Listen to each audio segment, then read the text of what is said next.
I'm Dr. Jillian Lucas Baker. I'm a professor, a wife, and a mom, and I've struggled with fertility issues. I'm Sonora Joy Allwood, a holistic nurse, health coach, entrepreneur, wife, and mom.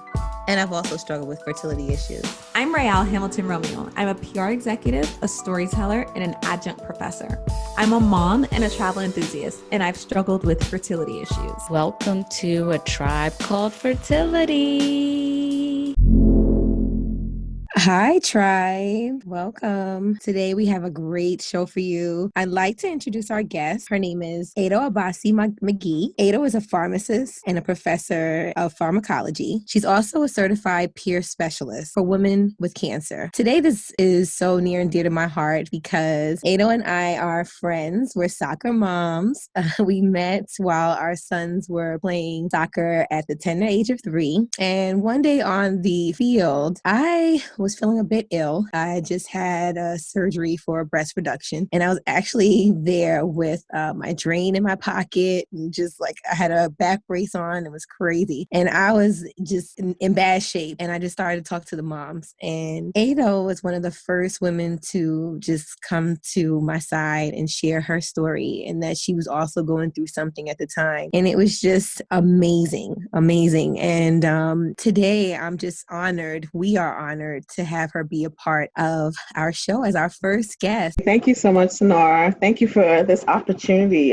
That's creating this platform for women. This is amazing. So my fertility challenges sort of begins a quest of trying to prepare for baby number 2. So I do have a son, and I was sort of the mom that I had my first kid at 30, or my only kid at 30. And for about 3 years, I had mommy brain, where I just basically was trying to take care of my baby, and he was my world. But absolutely, we know what that's all about. Oh, we know. Yes. Yeah. And so finally, when he turned through, talking to my husband, we should think of potentially maybe trying for another one, but let's get our lives together. It's like, so as part of getting my life together, one of the things I ended up doing was going to visit my gynecologist, because I had unfortunately not seen her in about 3 years. And I say that because I have older sister that had been diagnosed with breast cancer, and because of her diagnosis, and she was diagnosed while she was pregnant in her second or third trimester. So with that, her oncologist had recommended that all her sisters continue to be aware and get mammograms early. I was getting mammograms in my 20s, but when I had my kid for 3 years, I just forgot to get my mammogram, forgot to take care of myself, was just taking care of my baby. And so once he turned 3, I went to my gynecologist and sort of started to try to get back on the plan of taking care of myself. She sent me off to do a mammogram. During that mammogram is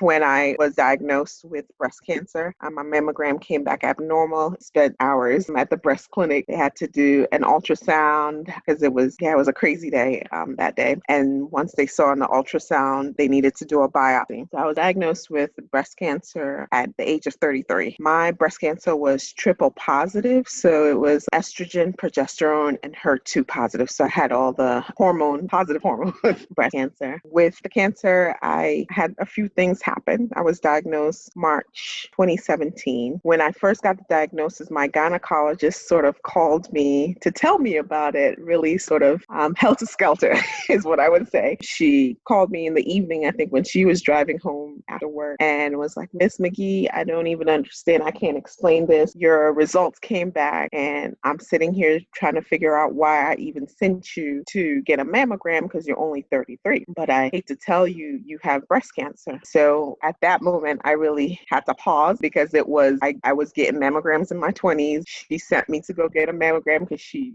knew my family history. So it caused me to pause. And after that conversation, I knew I had to really change doctors. Got on the phone. I come from a big family, 5 girls and a boy. Within my family, one of my sisters is a gynecologist. She practices elsewhere, and my brother-in-law is a gynecologist. So sort of started talking with my sister that was previously diagnosed when she was pregnant, and she was able to reach out to some of her colleagues and the oncologist that treated her to find someone that was in my state to treat me. So switching doctors took about May is when I finally started seeing the new doctor. So I was first technically diagnosed in March, but then I switched doctors. I went to a different system and really started seeing that doctor in May. And of course, they had to sort of reconfirm everything, start from the beginning with a biopsy, pretty painful, hate needles. But going to my current oncologist and getting the true diagnosis or the same diagnosis definitely, did sit well. Still remember the day when she called me and she's like, okay, well, you got to come in so we can talk about the result. Do you drive a Mercedes, BMW, Porsche, Bentley? Then you should visit All Good Automotive. Expertise on luxury to foreign cars, domestic cars, SUVs, and trucks. It's all good with you too. All Good Automotive in downtown Lawrenceville, 465 Malt Beach Street, Suite 110 in Lawrenceville, Georgia. From tune-ups, engine replacements, suspension work, and more. We do it all good. Specials on brakes starting at $150. Tune-up specials starting at $250. Take your mechanic needs to All Good Automotive. Book your appointments at allgoodauto.org or call us 770-695-6833. It's all good with All Good.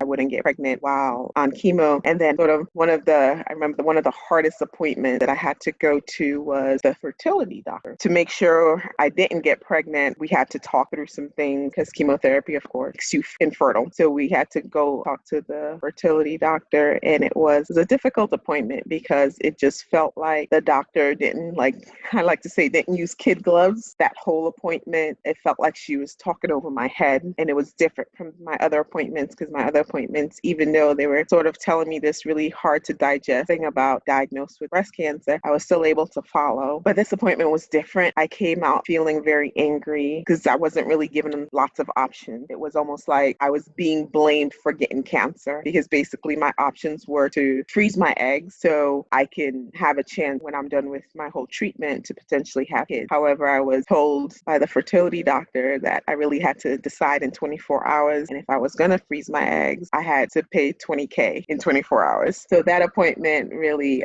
Wait, hold on. Whoa. Yeah, we gotta take a pause Whoa. there for a second. That's a lot to digest. I'm like, wait a minute, we have to unpack that. Yeah. So just a little timeline. You got diagnosed and then you At did not 33. connect with that first physician. I kind of wanted to, what about it just didn't sit right with you and prompted you to go and seek out another oncologist? Yeah, I think the main thing was, unfortunately, she wasn't listening. When she called me to tell me about the diagnosis, what she said, she didn't understand why she was sending me to go do a mammogram in the first place because she knew it was part of my family history. Right. So, wow. Having a physician that doesn't keep your family history in mind as they're treating you Absolutely. Yeah. So that was knowing as a pharmacist, I have mainly worked in the hospitals as a pharmacist. So I have worked with various physicians, Yes. seen various bedside manners. I know family history is an important part as for any of the patients. That was just sort of a big old Absolutely, a red I gotta flag, get out of here. huge red flag. And I have to applaud your courage for even being able to listen to your gut and say, you know what, this is not going to work for me, because sometimes we feel like trapped. You know what I mean? Like, I don't know. I've experienced that before. And even as a nurse, I felt trapped. Like I didn't have so I applaud that. So then you found someone, you were able to use some personal references in terms of your, sister being a GYN, your brother-in-law being a GYN, and then you were able to find a new oncologist, and then you had to receive all those tests all over again. Yeah, and I wanted to ask you, did that just re-traumatize you? Like, how did that make you feel? Yeah. Well, so because it was different systems, different hospital systems. So the old one, they fit the records, but I think made sense. My oncologist wanted to make sure she had everything right. Our first appointment, she spent an hour sitting and talking with me with the whole appointment. They had to get all their own kids, and it was I really hate needles, so doing the fine needle biopsy was painful. Having to do that again, tough. So I've had several of those, at least 4 for my throat, and then I had to have a breast biopsy myself. So I totally know exactly what you mean. It's not a good feeling. And then how did that make you feel mentally at that and emotionally at that point to know you had to go through this all over again? When I look back and reflect on a lot of that time, I was in this fight or flight mode. I was sort of checking literally because you have so many appointments. When I started chemo, it was, go to the clinic almost an 8-hour day. So I had to go into survival mode. I don't think I really took the time to feel or understand the impact. And of course, today I for sure have taken time to really try to unpack that. But at that moment, I had to sort of just be in fight or flight. So quick Yeah, it makes a lot question. of sense. And so with all the testing, they reconfirmed your diagnosis and then set forth a treatment plan. But I guess before you could receive actual treatment, there were other appointments that you had to have, which one of them being the fertility doctor. And so in that experience, you were then told that you would have to spend about $20,000. Could you tell us, how did they even come up with that figure? So before even there, I was asked to bring like my tax statements from the previous year. They had to run some things through my insurance. And so when I walked into the appointment, there was a financial counselor that also sat in on the meeting, which was sort of the first of its kind for me, because I thought I went to see the doctor. But I had to talk to a financial advisor. And at the time she said they looked at my financial status and it showed that we didn't qualify for anything. My insurance, which grateful to God, my husband held the insurance, and his insurance is a lot better than my coverage. It was very helpful in terms of all my chemotherapy, but however, it didn't cover any of the fertility issues. Once we spoke with the financial advisor, then we went to, I guess a doctor came into the room and was talking to us. Like I said, it felt like, and I think I do have moments where I've blocked out a lot of those memories just because it was tough, the hardest appointment I remember going to. So it was, she didn't really give us lots of options. She said, this is what you can do. This sort of went through what different treatments I would get and how it would run. And then at the end, she told me the cost and said, oh, well, I have 24 hours to sort of think about it and decide. That appointment feeling frustrated because it just didn't make sense. It didn't make sense from the standpoint of why wouldn't my insurance cover it? I didn't get cancer just to get cancer. And then right, absolutely. It also didn't make sense, and think just the way that fertility doctor really didn't use kid gloves, because it was all within that time of getting sort of the reconfirming my diagnosis of the breast cancer. So it was all fresh, and didn't feel like she was empathetic to the fact that I just wasn't coming in just to save my egg. It was a tough time. Absolutely. And I'm shocked and appalled at the fact that there wasn't, besides a financial counselor, that there wasn't some type of therapist or social worker that could have provided you with some type of counseling, because it's a lot. You're given these options, there's a lot of new information, a lot of choices you have to make. I can't even imagine being in your shoes, so it's just very interesting that in your journey, this was one of the most difficult parts, and I'm very sorry you had to have that experience. Yeah, seriously. And can I ask just an ignorant question? When you see a fertility specialist before you actually meet with the doctor or the physician, is it standard operating procedure that they would have someone from finance come in and talk to I was you? going to ask that, Ado. Yeah, I was going to ask you that.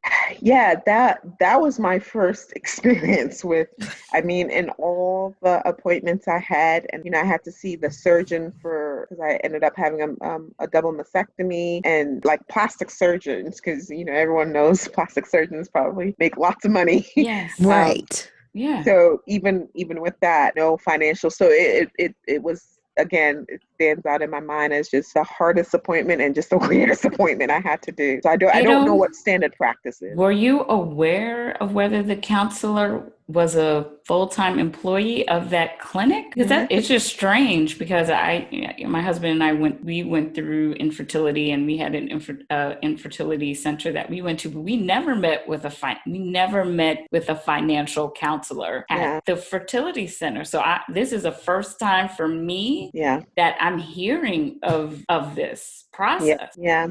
We actually experienced that, Jill. We, after being counseled, I guess, by the physician and given the recommendations for the treatment, we were then sent into financial counseling, but it was still different. I feel like it was with a nurse.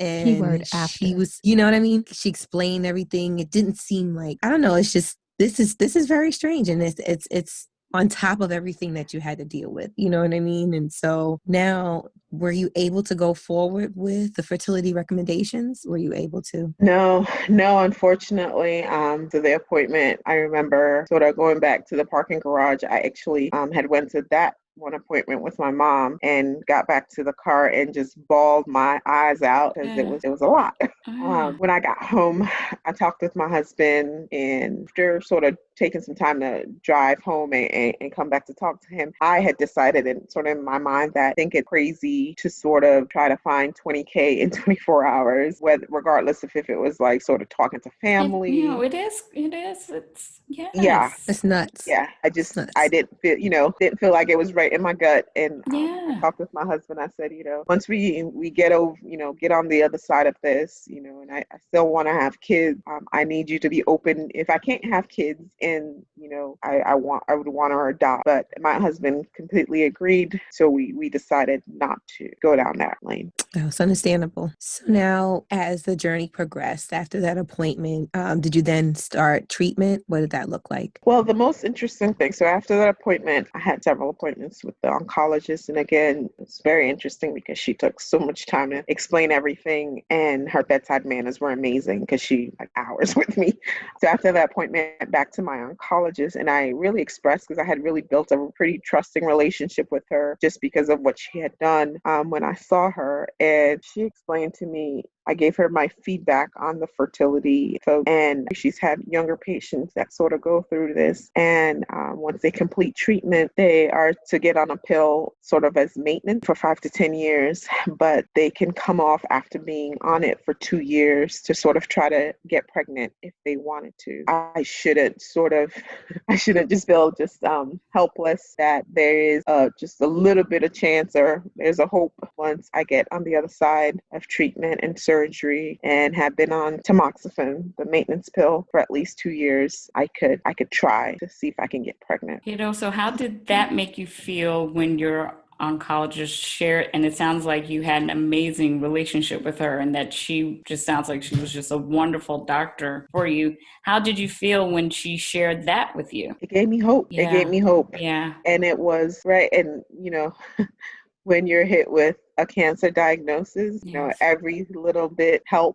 Any sort of glimmer of hope is important. Yes. Yes. So yeah, it gave me hope, and it made me more angry at that fertility doctor, sort of not even telling me about that option. But of course, she's a Right. fertility doctor and not an oncologist, so maybe she has just noticed different things, or she may not have a patient like that. But yeah, it gave me hope. And you had every right to feel angry and however you wanted to feel Yeah.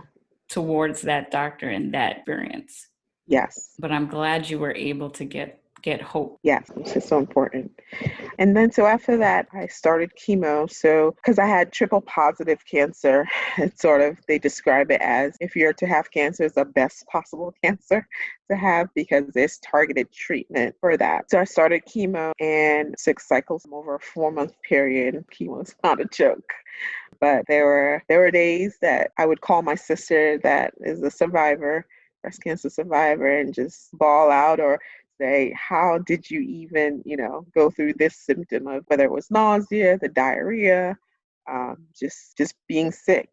And she would encourage me. But there were some days I felt like, okay, I guess this must be it. I must be, I'm going to be dying soon. So I better make sure that I had my things in order.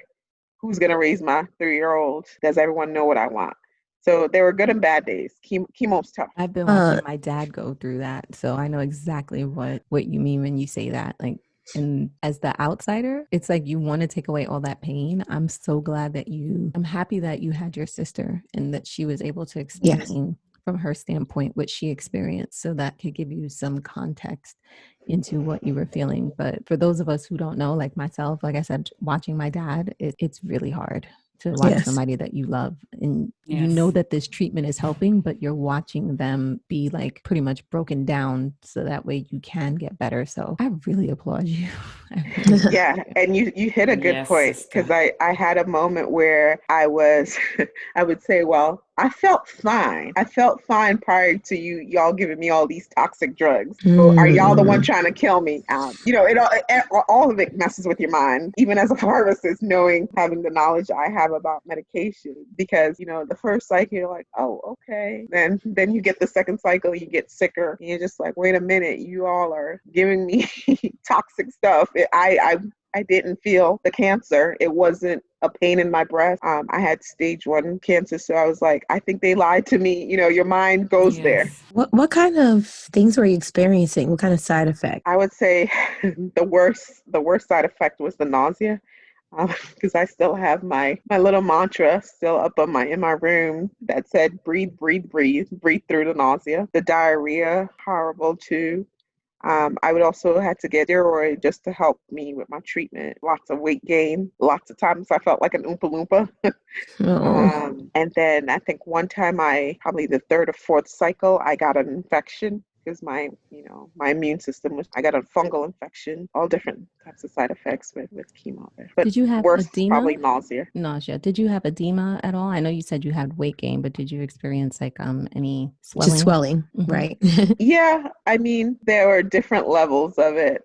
I guess in my mind, the nausea was the biggest The issue for me. bursting. Yeah. Wow. Yeah. Did the chemo come first, then the double mastectomy? Yes. So Okay. I did. So it was chemo, 4 months of that, and then had maybe a week break before I went in for the double mastectomy. I was given the option to do a lumpectomy, which is just they would have taken just a little piece of where the cancer was on the left breast out. But just the kind of person I am, the way I'm wired, in my mind, I didn't think I would have peace of mind of, I would always, is the cancer going to come back in the other breast? So I made the choice to do a double mastectomy and remove all the breast tissue. That makes sense, especially with having family history. So I Yes. totally understand. And so take us through a little bit of the double mastectomy. What was that like? What was the procedure like? How was Yeah. recovery? So it was interesting. At first, I was weirdly excited about having a double mastectomy. I understood it in my head. Again, like I said, I had all those different side effects with the steroids making me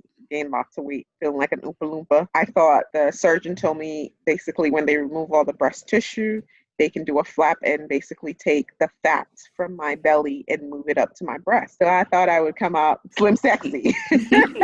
Yeah. Yeah. You gotta In see my head, the silver lining, right? right. Yes. Silver Absolutely. lining. Yes. Okay. Here it is. So in my head, I had convinced myself. I said, "Take that cancer. I'm about to come out slim, sexy." Needless to say, it was not that. It was a very long surgery. I was in surgery for 14 hours. Oh. Based on the way they did the surgery, I lost my belly button, and I also, at that time, they didn't do the nipples. I was supposed to go back for a second either procedure or tattooing of the nipples, but I didn't get that done. So I didn't come off slim, sexy. I came out without nipples, without belly button. It was a long, drawn out surgery. I was hospitalized for a week. I had some complications. And again, sort of going back to making sure you go with your gut feeling. Hey Tribe, if you're anything like me, you may have considered cosmetic surgery to help you hit your body goals. Avecamore Skincare Spa has a proven holistic alternative to cosmetic surgery. This licensed esthetician focuses on body contouring using a variety of methods that can target fat loss in any area of your choice, whether it's your stomach, your arms, your legs, or your face. It can reduce cellulite and it tightens skin. Head on over to Instagram and DM Avecamore_XO to find out how you can have a new body in just 3 weeks. That's Avecamore, AVECAMOUR_XO, and tell her that a tribe called Fertility sent you. So the mastectomy, the hospitalization was tough because of that complication. Typically, you can go home pretty early. Coming back home was tough. So Sonora, that's why I completely identified with you with your drains. That was The drains, right? yes. Oh my God. My heart Mine broke fell out of my when, pocket. yeah, It was crazy. I was yeah. trying to hold it. I had a hoodie on. And I was trying to like hold it and it just like fell out. And I don't know who picked it up and was like, hey girl, like Pick tuck it that up. back in. You know what I Yeah. mean? And I was Yeah. just, it just all came out. And Ado, even just speaking to that point, I would have never known that you were going through all of this. I really wouldn't have. So that just really speaks to your spirit and your strength. You know, so many of us are going through Resilience. something. I tell you, and you would have never known. She was so sweet. Her son is the sweetest. Her husband is the sweetest. Like they were always helpful at every practice, at every game. And who knew that, you know, you were dealing with all of this? No, thank you. Thank you.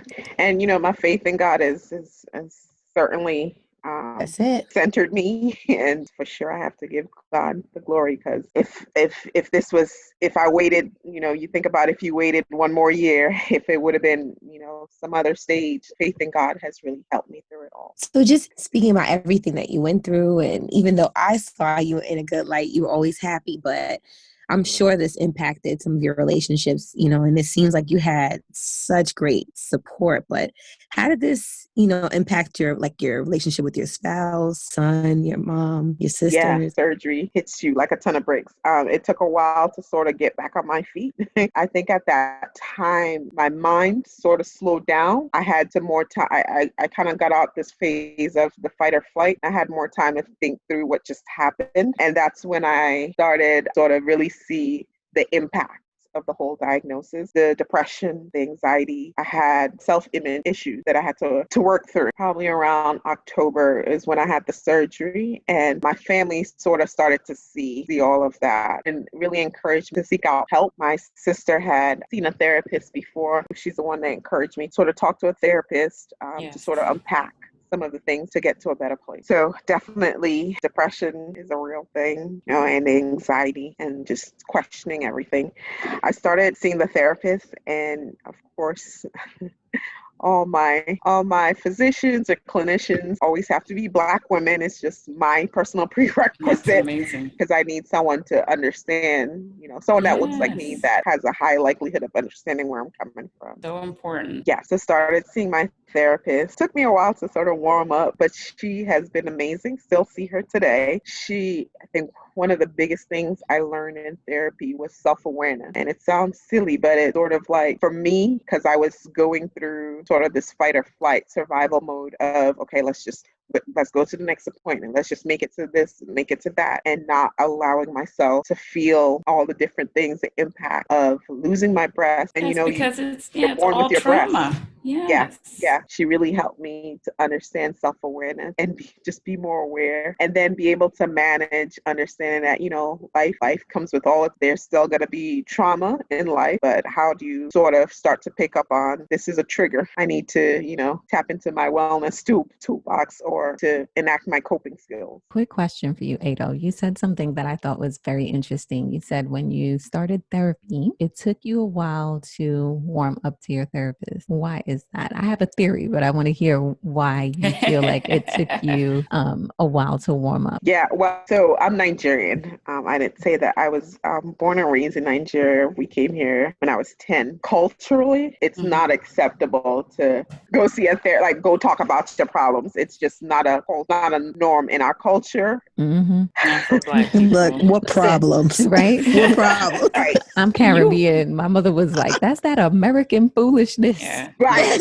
I'm Black Exactly. American. My mother said, no, you're not going to see a therapist.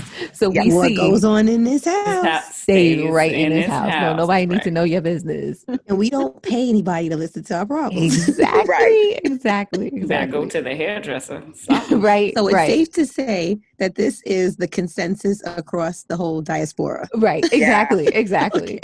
And it has to Mainland be and changed. diaspora. Yep. It Yep. Yep. has Yes. to be It changed. has to be changed. It really Yeah. does. Yeah. It Yes. really, because talking like this saves lives. You know what I It mean? sure Like, Absolutely. does. I'm telling you, It Yeah. you sure know? does. The healing, because there's healing that needs to happen. Yes. Absolutely. Absolutely. And you said the biggest thing that she helped you to uncover was self-awareness. Why is that? I was going through life checking boxes off. Oh, we're in Like, that same club. yes.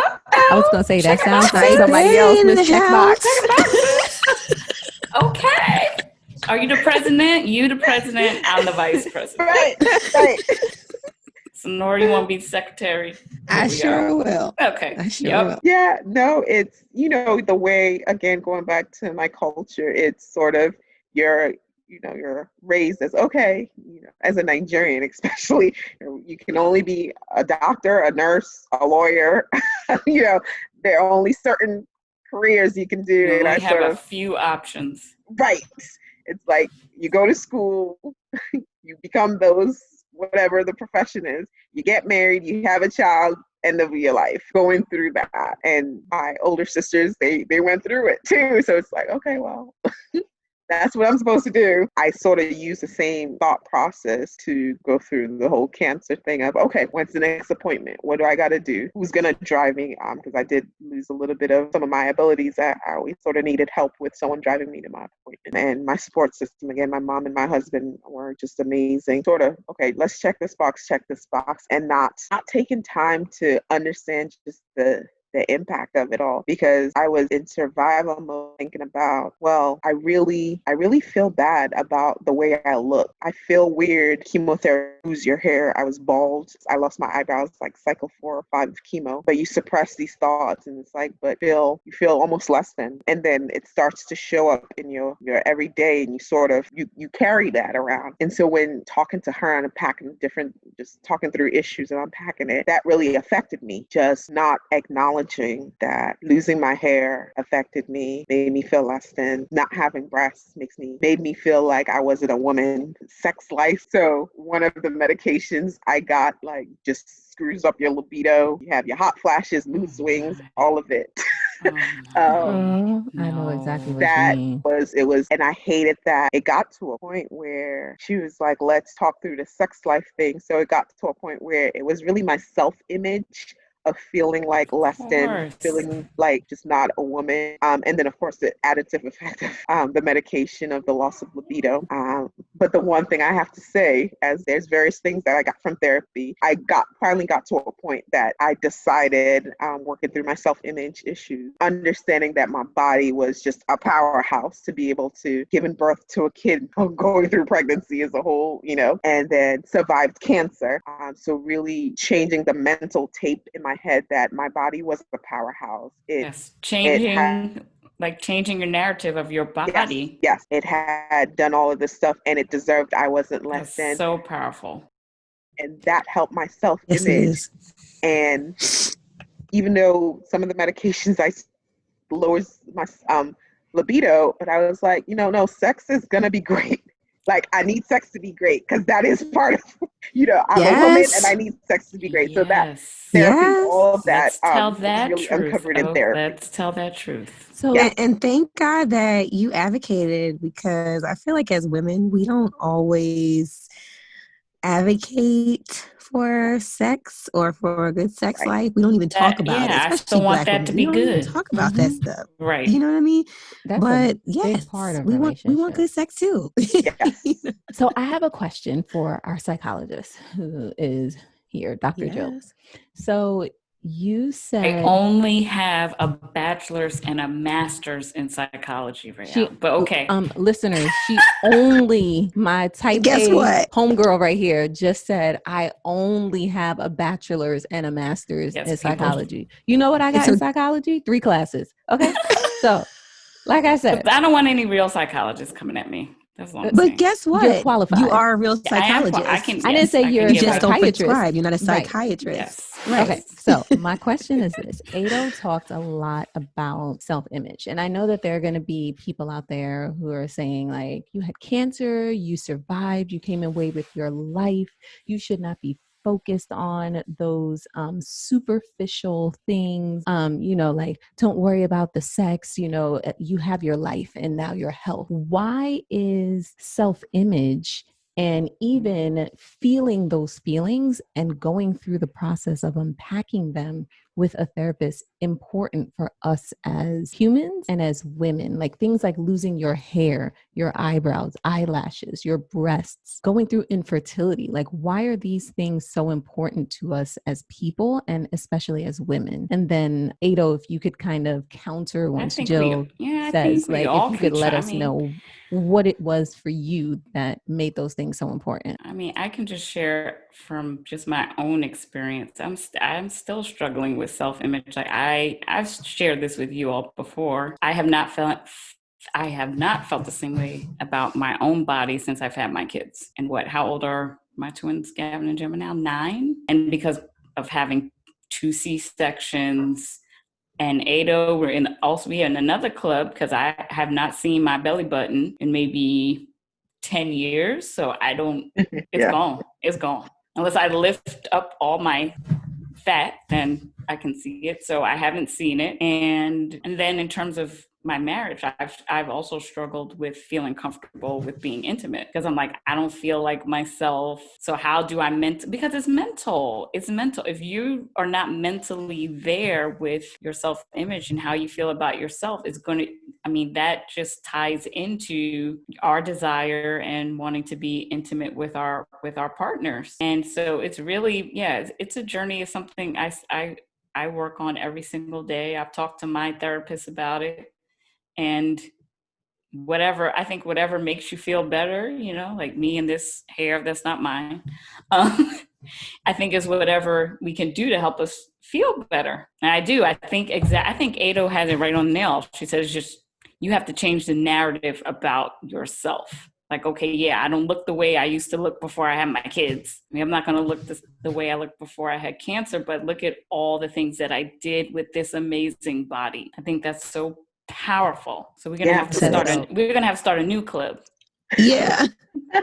Loving Our Bodies Club. Yes. I'll sign up for that one. And stop being so hard on ourselves as women. Right. We're so hard on ourselves. That's it. Yeah. But so And much look of at all that we do with our bodies. It's so true. Like we're rock stars, but at the same time, like so much, especially as a Black woman, so much of who we are is defined in like our hair, our hairstyles.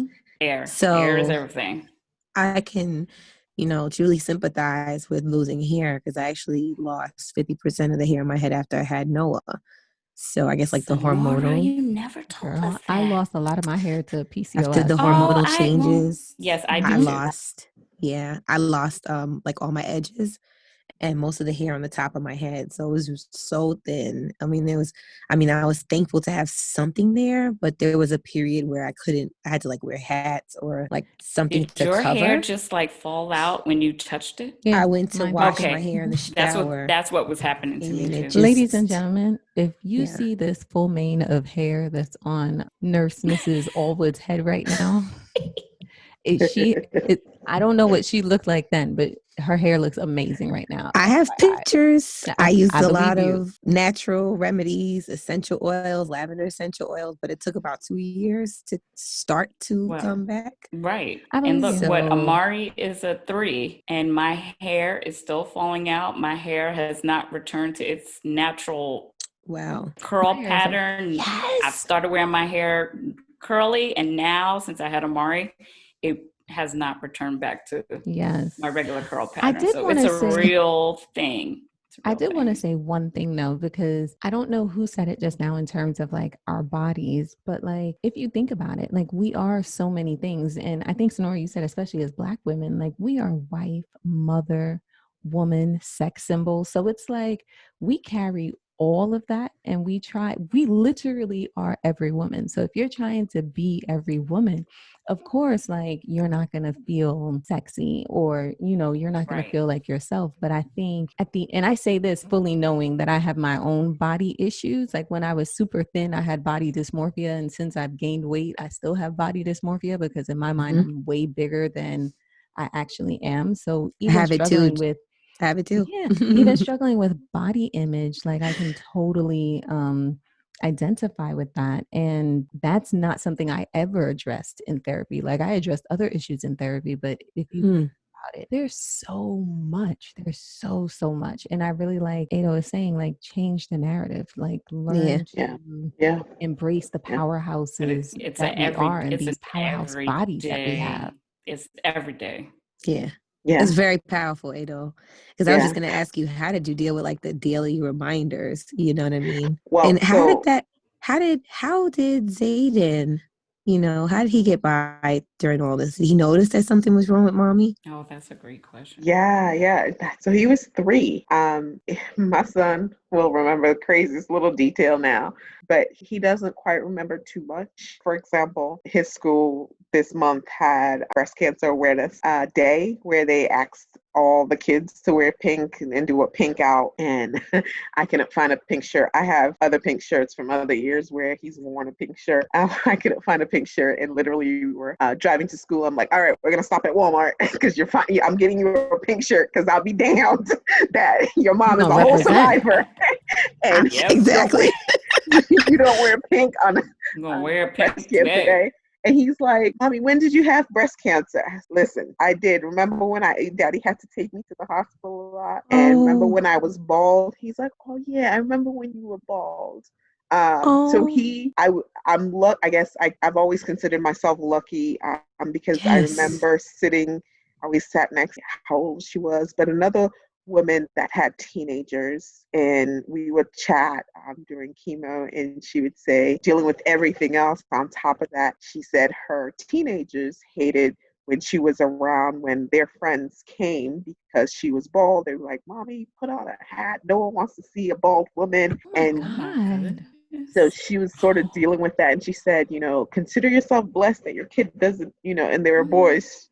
She's like, consider yourself blessed that your kid doesn't even know what's going on and they're not wanting to make fun of you. But I think, can I even imagine? So I always thought in terms of my son being 3, he wouldn't necessarily remember too many bad things. Is there anything about this entire process from planning to have a baby, being diagnosed, finding out you couldn't have a baby, getting your double mastectomy, going through treatment, recovery, and now remission? Is there any aspect of that process that you would have done differently? Or if you asked yourself, like, why did I do that? Or why didn't I do X instead of Y? Yeah, I had a moment where I sort of questioned myself on if doing a double mastectomy was the right decision. And it all came about when I was talking to my oncologist at one point, and we're talking about different things. And she was like, yeah, if it was me, I would have probably just done a lumpectomy. And, we've had a great relationship, so I really trust her judgment. And so that's when I started to second guess myself. But I sort of had to get it together because I'm like, just the way I am wired, maybe someone else would have been fine with doing a lumpectomy. But the way I'm wired of second guessing myself, of if it's going to come back, the what if, I'm dealing with a lot mentally. The time with all the information I was given, I think I still made the best decision for myself. Now, mastectomy is not, the answer for everyone that is in my situation. But for me, just the way I'm wired. So I did have that moment where I questioned if that was the right thing to do. Ado, do you feel that your career as a pharmacist and your professional training, do you feel that that was more helpful for you or more harmful? It's actually a double-edged sword. Okay. So I have 2 girlfriends since I've been diagnosed that sort of walked through. They got diagnosed, and I've walked through sort of everything with them. I've been by their side. And the first one, the one advice I gave her that she said stuck with her was, be the patient, stop being the pharmacist. Mm. And you have to heal. You have to be the patient. You should have support, and you should make sure that your support knows to advocate for you, and when you can advocate for yourself. But man, cancer is not a walk in the park. You need to be the patient and really go through the healing process. So yes, it's a double-edged sword, because I would have moments where I would say, they'll give me a recommendation for a side effect to help with the side effect. And I'm like, wait, the study I found, and I had to stop doing that because it's a process, it's a recovery process. You have to be the patient. So there sounds like there's a balance between being the patient and then also advocacy, because you did a lot of advocacy for yourself. So just from the outside looking in, I can kind of see where your profession did play a part. And, just being a nurse, being in the profession, I totally understand what you're saying in terms of it being a double-edged sword, because there's some stuff you don't even want to know. You just want to go through it like everybody else, but you do have that knowledge. And with that being said, what recommendations would you give to any other woman going through this from your professional standpoint as a survivor? What would you suggest? Well, first, I think all women should make sure, that they're keeping up with their self-breast exams. They should get mammograms. If you have a family history, you really should start before you hit 40. I don't even want to get into that. There's a big debate that, especially in Black women, that recommendation needs to change. They need to drop down the age, but that's a whole new debate. I don't want to get into that. Make sure you know your family history and get mammograms. If you're walking through it right now, my heart's out to you. I get it. I think make sure your support system knows to, like I said earlier, know your rights as a patient. You can get access to all your records. If you're friends with a nurse, after each chemotherapy, you can have them print exactly what happened during your whole clinic visit. Your labs keep track of all your records. Some people make it difficult and make you have to jump through hoops to get your records, but they're yours and you should have it if you want. Advocate for yourself. Like Sonora said, I think it is difficult to try to do some self-advocacy when you're sort of down and out and going through it, but make sure your support system is, advocating for you. And if something doesn't feel right in your gut, we all know our bodies as women. We've had our bodies. I know everyone is at different stages, but listen to your body. You know exactly what's right for you. If you're questioning a physician and they don't like it, you need to question why they don't like it, because it's really about the physician understands the disease state, but you as a patient experience side effect, you experience it, all those things, and that is a big part of the treatment plan. So it's important that they listen to you of how you're experiencing it, because it may be different than the next person. So if you ever feel like you're not being listened to and just your gut is telling you, listen to your gut. You know your body best. Yes. What would you say to women about navigating through that patient-doctor experience? What tools or what could they do like at home to prepare themselves for the doctor appointment? When you're going in for your doctor's appointment, I think it's important to think some people may feel sometimes intimidated by some healthcare practitioners. They do try to intimidate you on purpose. They do. Keep it real. Making a list. I journal a lot, but I had another book for just all my symptoms, and I was looking at it just the other day, and I had a list of different symptoms that would happen with different cycles. So I kept a running list of questions I had. Then with the intimidation, I think it's important to maybe at home you can sort of role play with whoever you have at home. That's a great idea. And role play and practice. Yes, and it's sort of getting all your issues laid out with the doctor. And it's always fun if you get someone that will role play with you and act like a mean doctor, but you stick to your guns and make sure everything you have on your list is has been addressed. So role playing and really keeping a list of all the issues that you're experiencing. That's a great suggestion. Now, Ado, I think you held out on us a little bit. Oh. So in addition, Did she? She did. So you had such a transformative experience with therapy that you decided to do what and why? So my therapist, again, she, even though it took us a while to sort of jive, she really encouraged me to further share my experiences with other women undergoing the same thing I went through. So she encouraged me, she had been saying it for over a year, encouraged me to become a certified peer specialist. In Georgia, you're able to be recognized as a certified peer specialist, and it's actually a billable thing with Medicaid. So I actually literally just went through the certification, and earlier this week I found out that I got certified. So I am so excited. I'm going to be able to help other women really navigate, especially with a cancer diagnosis, but navigate navigate the mental health impact of going through cancer. And Ado, I think there was one more gem that we may have missed, but if I am correct, did you discuss with us that you created a chemo toolbox? I may not have the words correctly, but Oh, yes. something to help support you. Could you Yes. share with our listeners? Throughout the time, I think my therapist would help me with understanding that surviving this big trauma, but dealing with everyday issues, I needed to enact my coping skills. So, for example, when I went back to work after the double mastectomy, I had like a wellness toolbox and it had my favorite blanket, my essential water. I used to walk around with the 1 liters of water and mindfulness coloring book. So when I felt, Coloring is so therapeutic, isn't it? yes, yes. My therapist recommended it's the I've bomb. just been coloring more with the kids since it's cold. Yes, Like, coloring, and- painting, everything. Oh my Love it. gosh, it's so therapeutic. Yes. So therapeutic. And it's cheap.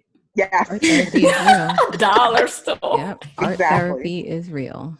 Yeah. Yes, it is. And so even that, and then of course, I love music. So I always say music therapy helps, having my favorite playlist. And then my positive affirmations, like I said earlier, with dealing with really bad nausea, I would have quotes on my walls at the office, in my bedroom, with some positive affirmations in my phone, whenever I had to, was just feeling, whether it was the anxiety or depression sort of bubbling up more than I can take, or a trigger or some stressor, sort of lean back into get what I needed. That I is love awesome. that. Thank you Yes. for being open. Ado. Thank you. Thank you, everyone, again for tuning in this week. We'd like to thank our guest, Edoabasi McGee, once more for joining us today. You can find her on Instagram if you want to reach out to her. Her handle is Zaydens_mama19, and that's Z as in Zeno, AYD as in David, EN Nancy, and S Sam _ MAMMA 19. So that's Zaydens_mama19 on Instagram. And please follow A Tribe Called Fertility on Instagram, Facebook, and Twitter. And feel free to DM us with any questions you may have about fertility or infertility, maternal health. And if you would like to provide any type of feedback or share your fertility story with us, we are definitely open to receiving those messages. And you can do that on any of our social media channels. For more information on this podcast or any of your hosts, please visit atribecalledfertility.com. And you can also submit a query from our website and it'll come directly to us. If you are listening to this on Apple Podcasts, please rate and review us. It really helps the show. And we want to know how much you like the show. And if you're on social media, don't just scroll past our posts. Please like them, subscribe to us, and feel free to drop a comment and share anything that you think would be relevant with your friends or family or others who would find this content interesting.